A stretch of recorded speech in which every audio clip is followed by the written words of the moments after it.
Hello বন্ধুরা, আজকে চলে এসেছি তোমাদের কাছে একটা নতুন বিষয় নিয়ে কথা বলতে, যার নাম হলো উল্টো রথযাত্রা ও সোজা রথযাত্রা কেন করা হয়। রথযাত্রা হলো হিন্দু ধর্মাবলম্বীদের অন্যতম প্রধান উৎসব।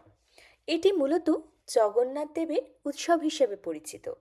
পুরাণ অনুসারে জগন্নাথ, বলরাম ও সুভদ্রা প্রতি বছর একদিনের জন্য তাদের মন্দির থেকে বাইরে আসেন এবং জনগণের মাঝে গমন করেন, যাতে সকলেই তাদের দর্শন করতে পারে। তাই এই দিনে বিশাল রথে করে তিন ভাই বোনকে মন্দির থেকে কিছু দূরে গুন্ডিচা মন্দিরে নিয়ে যাওয়া হয়। রথযাত্রা করার প্রধান কারণ হলো ভক্তদের কাছে প্রভুর সান্নিধ্যে পৌঁছে দেওয়া। মনে করা হয় যারা রথের দড়ি টানেন বা রথযাত্রায় অংশ নেন তাদের সমস্ত পাপ নাশ হয় এবং পরম সুখ লাভ হয়। এই উৎসব ভক্তি, সমতা ও আনন্দের প্রতীক। এছাড়া রথযাত্রা সামাজিক মিলন এবং মানুষের মধ্যে সৌহার্দ্য বৃদ্ধি করতেও বিশেষ ভূমিকা রাখে। প্রথমে চলো শুনি সোজা রথযাত্রা কেন করা হয়।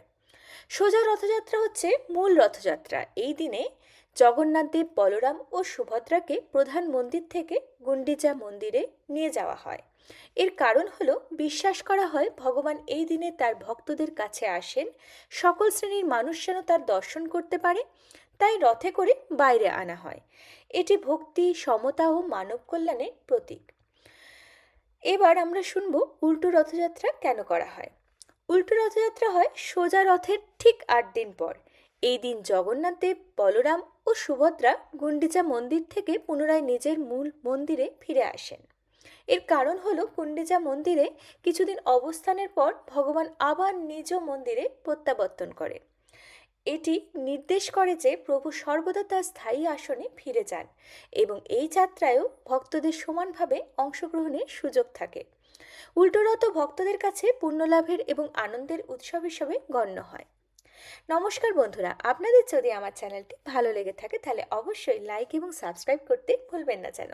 আবারও দেখা হবে পরের গল্পে। টাটা।